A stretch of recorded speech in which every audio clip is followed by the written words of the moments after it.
ರಾಷ್ಟ್ರೀಯ ಹೆದ್ದಾರಿಯಲ್ಲಿ ಸುಮಾರು 20 ಕಿಲೋಮೀಟರ್ ಟ್ರಾಫಿಕ್ ಜಾಮ್ ಆಗಿದೆ. ಶಿರಾ ಹಿರಿಯೂರು ನಡುವೆ ಭಾರೀ ಟ್ರಾಫಿಕ್ ಜಾಮ್ ಆಗಿದೆ. ಈ ಅಪಘಾತದ ಕಾರಣಕ್ಕಾಗಿ ಜವನಗೊಂಡನಹಳ್ಳಿ ಬಳಿ ಸಂಭವಿಸಿರುವಂತಹ ಭೀಕರ ದುರಂತ. ರಾಷ್ಟ್ರೀಯ ಹೆದ್ದಾರಿಯಲ್ಲಿ ಸುಮಾರು 20 ಕಿಲೋಮೀಟರ್ ಟ್ರಾಫಿಕ್ ಜಾಮ್. ಯಾಕಂದ್ರೆ ಅಪಘಾತ ನಡೆದಂತಹ ರಸ್ತೆ ಏನಿದೆ ಅಲ್ಲಿ ವೆಹಿಕಲ್ ಮೂವ್ಮೆಂಟ್ ನ ಸದ್ಯಕ್ಕೆ ಬ್ಲಾಕ್ ಮಾಡಿದ್ದಾರೆ. ಸರ್ವಿಸ್ ರಸ್ತೆಯಲ್ಲಿ ಹೋಗೋದಕ್ಕೆ ಅವಕಾಶವನ್ನ ಮಾಡಿಕೊಟ್ಟಿದ್ದಾರೆ. ಸರ್ವಿಸ್ ರಸ್ತೆಯಲ್ಲಿ ವೆಹಿಕಲ್ ಗಳನ್ನ ಹೋಗೋದಕ್ಕೆ ಅವಕಾಶ ಮಾಡಿಕೊಟ್ಟಿರೋದ್ರಿಂದ ದೊಡ್ಡ ಸಂಖ್ಯೆಯಲ್ಲಿ ಟ್ರಾಫಿಕ್ ಜಾಮ್ ಆಗಿರೋ ಬಗ್ಗೆ ಮಾಹಿತಿ ಸಿಗ್ತಾ ಇದೆ. ಹಿರಿಯೂರು ಹಾಗೆ ಶಿರಾ ಮಧ್ಯೆ ಸುಮಾರು 20 ಕಿಲೋಮೀಟರ್ ಉದ್ದಕ್ಕೂ ವೆಹಿಕಲ್ಗಳು ಸಿಕ್ಕಾಕೊಂಡಿದ್ದಾವೆ ಟ್ರಾಫಿಕ್ ಜಾಮ್ನ ಪರಿಣಾಮ. ಇನ್ನು ಬೆಂಗಳೂರಿನಿಂದ ಹೊರಟಿದ್ದಂತಹ ಈ ದುರಂತಕ್ಕೆ ಒಳಗಾದಂತಹ ಬಸ್ ಗೋಕರ್ಣವನ್ನ ರೀಚ್ ಆಗಬೇಕಾಗಿತ್ತು. ಸುಮಾರು 11 ಗಂಟೆಗಳು ಶಿವಮೊಗ್ಗ, ಸಾಗರ, ಹೊನ್ನಾವರದ ಮೂಲಕ ಗೋಕರ್ಣವನ್ನ ರೀಚ್ ಆಗಬೇಕಾಗಿತ್ತು ಬಸ್ಸು. 32 ಸೀಟ್ಗಳಿದ್ದಾವೆ ಈ ಬಸ್ನಲ್ಲಿ. ಅದರಲ್ಲಿ ಬಸ್ಸನ್ನ ಹತ್ತಿದ್ದು 29 ಜನ, ಡ್ರೈವರ್ನ ಸೇರಿಸಿ ಬಸ್ನಲ್ಲಿದ್ದು ಒಟ್ಟು 30 ಜನ. ಟ್ರಾಫಿಕ್ ಜಾಮ್ನ ದೃಶ್ಯಗಳನ್ನ ಗಮನಿಸ್ತಾ ಇದ್ದೀರಿ. ಸುಮಾರು 20 ಕಿಲೋಮೀಟರ್ ದೂರಕ್ಕೂ ಟ್ರಾಫಿಕ್ ಜಾಮ್ ಆಗಿದೆ. ನ್ಯೂಸ್ ಫಸ್ಟ್ ನಲ್ಲಿ ಎಕ್ಸ್ಕ್ಲೂಸಿವ್ ದೃಶ್ಯಗಳನ್ನ ನೋಡ್ತಾ ಇದ್ದೀರಿ. ಘಟನಾ ಸ್ಥಳ ಸುಮಾರು 20 ಕಿಲೋಮೀಟರ್ ತನಕ ಟ್ರಾಫಿಕ್ ಜಾಮ್ ಆಗಿರೋದು. ಶಿರಾದಿಂದ ಹಿರಿಯೂರು ಈ ಭಾಗ ಏನಿದೆ, ಶಿರಾದಿಂದ ಹಿರಿಯೂರು ತನಕ ಸುಮಾರು 20 ಕಿಲೋಮೀಟರ್ ಟ್ರಾಫಿಕ್ ಜಾಮ್ ಆಗಿದೆ ಅನ್ನುವಂಥ ಮಾಹಿತಿ. ಇನ್ನು ಬೆಂಗಳೂರಿನಿಂದ ಹೊರಟಂತಹ ಸಂದರ್ಭದಲ್ಲೂ ಸುಮಾರು 6 ಕಿಲೋಮೀಟರ್, ಆ ಘಟನಾ ಸ್ಥಳದಿಂದ 6 ಕಿಲೋಮೀಟರ್ ವರೆಗೂ ಕೂಡ ಟ್ರಾಫಿಕ್ ಜಾಮ್ ಆಗಿದೆ ಅನ್ನುವಂಥ ಮಾಹಿತಿ ಸಿಗ್ತಾ ಇದೆ.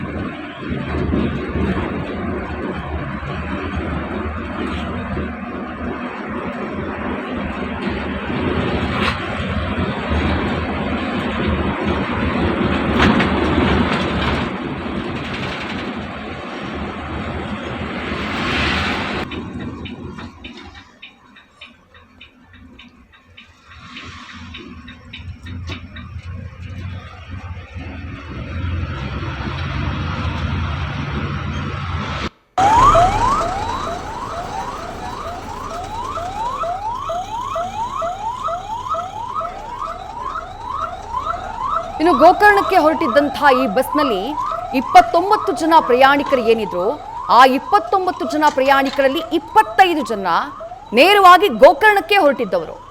29 ಜನ ಗೋಕರ್ಣಕ್ಕೆ ಹೊರಟಿದ್ದವರು. ಇನ್ನಿಬ್ರು ಕುಮಟಾದಲ್ಲಿ ಇಳಿಬೇಕಾಗಿತ್ತು, ಮತ್ತಿಬ್ರು ಶಿವಮೊಗ್ಗದಲ್ಲಿ ಇಳಿಬೇಕಾಗಿತ್ತು. 29 ಜನ ಪ್ರಯಾಣಿಕರಲ್ಲಿ ಬಹುತೇಕರು ಹೊರಟಿದ್ದು ಗೋಕರ್ಣಗೇನೆ. ಅಂದ್ರೆ ಬಹುತೇಕರು ಟೂರಿಸ್ಟ್ಗಳೇ ಆಗಿರುವಂತಹ ಸಾಧ್ಯತೆ ಹೆಚ್ಚು. ಗೋಕರ್ಣಕ್ಕೆ ಈ ಕ್ರಿಸ್ಮಸ್ ರಜೆಯ ಸಂದರ್ಭದಲ್ಲಿ ಹೋಗಬೇಕು ಅನ್ನುವಂತಹ ಕಾರಣಕ್ಕಾಗಿ ತೆರಳಿದಂಥವರೇ ಹೆಚ್ಚು. 25 ಜನ ಗೋಕರ್ಣಕ್ಕೆ ಹೊರಟಿದ್ರು, ಇನ್ನಿಬ್ರು ಕುಮಟಾಗೆ, ಮತ್ತಿಬ್ರು ಶಿವಮೊಗ್ಗಕ್ಕೆ. ಮತ್ತಷ್ಟು ಡೀಟೇಲ್ಸ್ ನಮ್ಮ ಪ್ರತಿನಿಧಿ ಮಧು ಇಂಗಳದಾಳ್ ನೀಡ್ತಾ ಹೋಗ್ತಾರೆ. ಮಧು, ಘಟನಾ ಸ್ಥಳಕ್ಕೆ ಹೊರಟಿದ್ದೀರಿ, ಬಟ್ ನಿಮ್ಗೆ ಟ್ರಾಫಿಕ್ ಜಾಮ್ ಎದುರಾಗಿದೆ. ಈ ಅಪಘಾತದ ಕಾರಣಕ್ಕಾಗಿ ಎಷ್ಟು ಕಿಲೋಮೀಟರ್ನಿಂದ ಟ್ರಾಫಿಕ್ ಜಾಮ್ ಆಗಿದೆ? ಘಟನಾ ಸ್ಥಳದಲ್ಲಿ ಏನಾಗ್ತಾ ಇದೆ, ಏನ್ ಮಾಹಿತಿ ಸಿಗ್ತಾ ಇದೆ ಮಧು?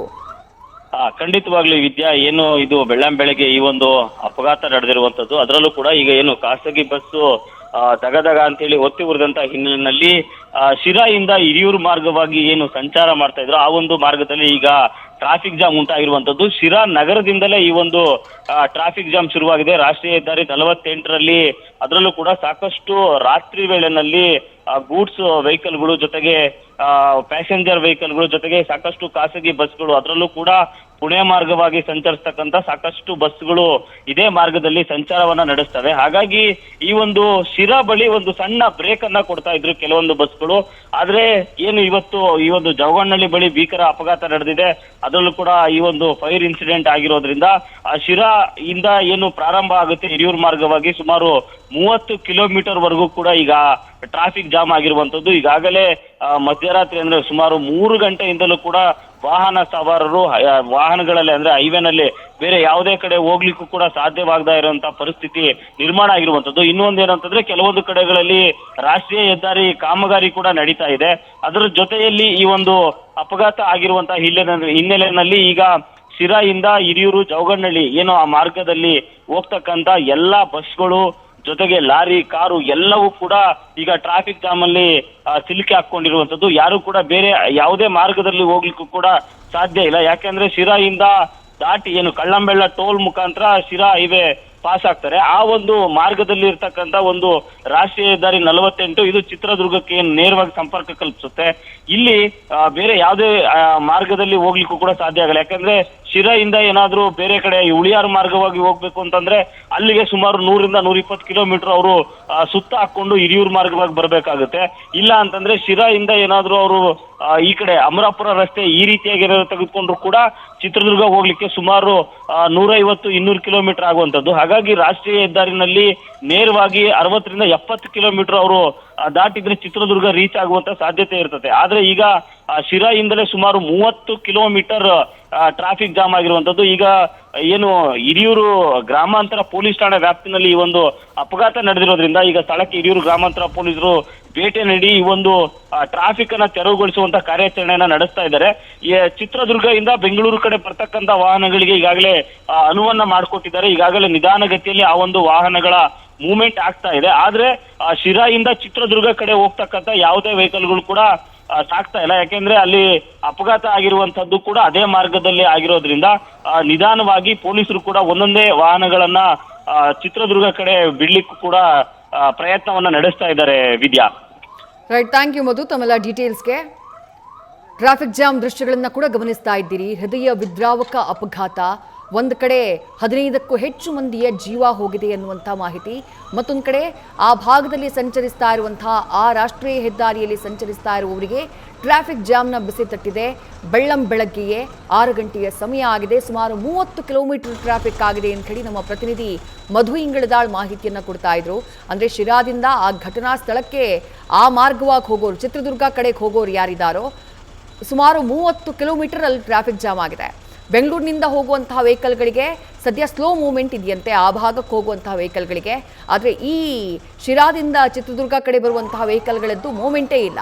ಯಾಕಂದರೆ ರಾಷ್ಟ್ರೀಯ ಹೆದ್ದಾರಿ 4 ಸಂಪೂರ್ಣವಾಗಿ ಬ್ಲಾಕ್ ಮಾಡಲಾಗಿದೆ. ಒಂದು ಸೈಡಲ್ಲಿ ಅಂದರೆ ಎಲ್ಲಿ ಅಪಘಾತ ಆಗಿದೆಯೋ ಆ ಭಾಗ, ರಸ್ತೆಯ ಆ ಭಾಗ ಸಂಪೂರ್ಣವಾಗಿ ಬ್ಲಾಕ್ ಮಾಡಿದ್ದಾರೆ. ಸರ್ವಿಸ್ ರಸ್ತೆಯಲ್ಲಿ ವೆಹಿಕಲ್ಗಳಿಗೆ ಹೋಗೋದಕ್ಕೆ ಅವಕಾಶವನ್ನು ಮಾಡಿಕೊಟ್ಟಿದ್ದಾರೆ. ಅಪಘಾತದ ಭೀಕರತೆ ಏನು ಅನ್ನೋದನ್ನು ಗಮನಿಸ್ತಾ ಇದ್ದೀರಿ. 15ಕ್ಕೂ ಹೆಚ್ಚು ಮಂದಿ, ಯಾರಿವರು, ಒಂದೇ ಕುಟುಂಬದವರು ಎಷ್ಟು ಜನ ಇದ್ರು, ಇದೆಲ್ಲದರ ಬಗ್ಗೆ ಇನ್ನಷ್ಟೇ ಮಾಹಿತಿ ಲಭ್ಯ ಆಗಬೇಕು. ಬಹುತೇಕರು ಬೆಂಗಳೂರಿನಿಂದ ಬಸ್ ಹತ್ತಿದ್ದಾರೆ. ಬೆಂಗಳೂರಿನಿಂದ ಹೊರಟವರು ಆಲ್ಮೋಸ್ಟ್ 25 ಜನ. ಸೀಬರ್ಡ್ನ ಡಾಕ್ಯುಮೆಂಟ್ ಪ್ರಕಾರ, ಆ ಖಾಸಗಿ ಬಸ್ ಸಂಸ್ಥೆ ಏನಿದೆ ಅವರು ಕೊಟ್ಟಂತಹ ಡಾಕ್ಯುಮೆಂಟ್ ಪ್ರಕಾರವೇ 25 ಜನ ಬೆಂಗಳೂರಿನಿಂದ ನೇರವಾಗಿ ಗೋಕರ್ಣಕ್ಕೆ ಹೊರಟಿದ್ದವರು. ಅವರ ಡೆಸ್ಟಿನೇಷನ್ ಇದ್ದಿದ್ದೇ ಗೋಕರ್ಣ. ಅಂದರೆ ಗೋಕರ್ಣಕ್ಕೆ ಹೋಗ್ತಾರೆ ಅಂದರೆ ಬಹುತೇಕರು ಇದರಲ್ಲಿ ಟೂರಿಸ್ಟ್ಗಳಾಗಿರುವಂತಹ ಸಾಧ್ಯತೆ ಇದೆ. ಕ್ರಿಸ್ಮಸ್ ರಜೆ ಇರೋದ್ರಿಂದ 3-4 ದಿನಗಳ ಕಾಲ ರಜೆ ಇದೆ, ಆನಂತರ ಹೊಸ ವರ್ಷ ಇದೆ, ಎಂಜಾಯ್ ಮಾಡ್ಕೊಂಡು ಬರೋಣ ಅಂತ ಹೇಳಿ ಫ್ಯಾಮಿಲಿ ಸಮೇತ ಹೊರಟಿರುವವರ ಸಂಖ್ಯೆ ಹೆಚ್ಚಿದೆ. ಆಮೇಲೆ ಟಿಕೆಟ್ ಬುಕ್ಕಿಂಗ್ ಡೀಟೇಲ್ಸ್ ಕೂಡ ಇದೆ. ಒಂದೇ ಮೇಲ್ ಐಡಿಯಲ್ಲಿ 3-4 ಟಿಕೆಟ್ಗಳು ಬುಕ್ ಆಗಿದ್ದಾವೆ. ಅಂದರೆ ಒಂದೇ ಕುಟುಂಬದವರು 3-4 ಮಂದಿ, ಒಂದೇ ಕುಟುಂಬದವರು ಇರಬಹುದು ಅಥವಾ ಒಟ್ಟಿಗೆ ಹೊರಟಂತಹ ಸ್ನೇಹಿತರು ಇರಬಹುದು. ಅದನ್ನು ಕೂಡ ನಾವು ಐಡೆಂಟಿಫೈ ಮಾಡಬಹುದು ಆ ಡಾಕ್ಯುಮೆಂಟ್ ಮೂಲಕ. ಒಟ್ಟು 25 ಮಂದಿ ನೇರವಾಗಿ ಗೋಕರ್ಣಕ್ಕೆ ಹೊರಟಿದ್ದವರು, ಮತ್ತಿಬ್ಬರು ಕುಮಟಾಗೆ ಹೊರಟಿದ್ದವರು, ಇನ್ನಿಬ್ಬರು ಶಿವಮೊಗ್ಗಕ್ಕೆ ಹೊರಟಿದ್ದವರು. ಒಟ್ಟು 29 ಜನ ಪ್ರಯಾಣಿಕರು, ಮತ್ತೊಬ್ಬ ಆ ಬಸ್ನ ಚಾಲಕ. ಒಟ್ಟು 30 ಜನ ಆ ಬಸ್ನಲ್ಲಿದ್ದರು. ಬಟ್ ಚಾಲಕ ಮೃತಪಟ್ಟಿರೋ ಬಗ್ಗೆ ಮಾಹಿತಿ ಸಿಗ್ತಾ ಇದೆ. ಯಾಕಂದರೆ ಅದಕ್ಕೆ ಸಂಬಂಧಪಟ್ಟಂತಹ ಆ ಫೋಟೋ ಕೂಡ ಲಭ್ಯ ಆಗಿದೆ. ಹೃದಯ ವಿದ್ರಾವಕವಾಗಿರುವಂತಹ ಫೋಟೋ. ತಾನು ಕೂತಂತಹ ಸೀಟ್ನಲ್ಲೇ ಸುಟ್ಟು ಕರಕಲಾಗ್ಬಿಟ್ಟಿದ್ದಾನೆ ಆ ಚಾಲಕನ ಹೆಸರು ಆ ಸಂಸ್ಥೆಯೇ ಕೊಟ್ಟಿರುವಂತಹ ಆ ಡಾಕ್ಯುಮೆಂಟ್ ಪ್ರಕಾರ ಮೊಹಮ್ಮದ್ ರಫೀಕ್ ಹುಲ್ಗಾರ್ ಅನ್ನುವಂಥ ಮಾಹಿತಿ ಸಿಗ್ತಾ ಇದೆ. ನಿನ್ನೆ 8:30 ಸುಮಾರಿಗೆ ಬೆಂಗಳೂರಿನಿಂದ ಹೊರಟಿದೆ ಬಸ್ಸು. ಬೆಳಗ್ಗೆ ರೀಚ್ ಆಗಬೇಕಾಗಿತ್ತು. 11 ಗಂಟೆಗಳ ಜರ್ನಿ, ಸುದೀರ್ಘ 11 ಗಂಟೆಗಳ ಜರ್ನಿಯಲ್ಲಿ ತಮ್ಮ ಡೆಸ್ಟಿನೇಷನ್ನ ರೀಚ್ ಆಗಬೇಕಾಗಿತ್ತು ಎಲ್ಲರೂ.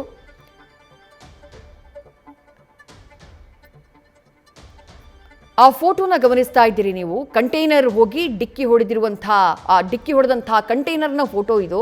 ಅಂದರೆ ಡಿವೈಡರ್ನ ದಾಟಿ, ಮೊದಲಿಗೆ ಡಿವೈಡರ್ಗೆ ಡಿಕ್ಕಿ ಹೊಡೆಯುತ್ತೆ, ಡಿವೈಡರ್ನ ಜಂಪ್ ಆಗಿ ಮುಂಭಾಗದಲ್ಲಿ ಬರ್ತಾ ಇದ್ದಂತಹ ಬಸ್, ಅಂದರೆ ಶಿವಮೊಗ್ಗ ಕಡೆ ಹೊರಟಿದ್ದಂತಹ ಬಸ್ ಏನಿದೆ ಆ ಬಸ್ಗೆ ಹೋಗಿ ಡಿಕ್ಕಿಯನ್ನು ಹೊಡೆದಿದೆ. ಅದಾಗಿ ಕೆಲವೇ ಸೆಕೆಂಡ್ಗಳು ಇಡೀ ಬಸ್ಗೆ ಬೆಂಕಿ ಆವರಿಸ್ಕೊಂಡ್ಬಿಟ್ಟಿದೆ. ಬೆಂಕಿ ಆವರಿಸಿದಂತಹ ಪರಿಣಾಮ ಬಸ್ನಲ್ಲಿದ್ದಂತಹ ಪ್ರಯಾಣಿಕರು ಜೀವವನ್ನು ಕಳ್ಕೊಂಡ್ಬಿಟ್ಟಿದ್ದಾರೆ.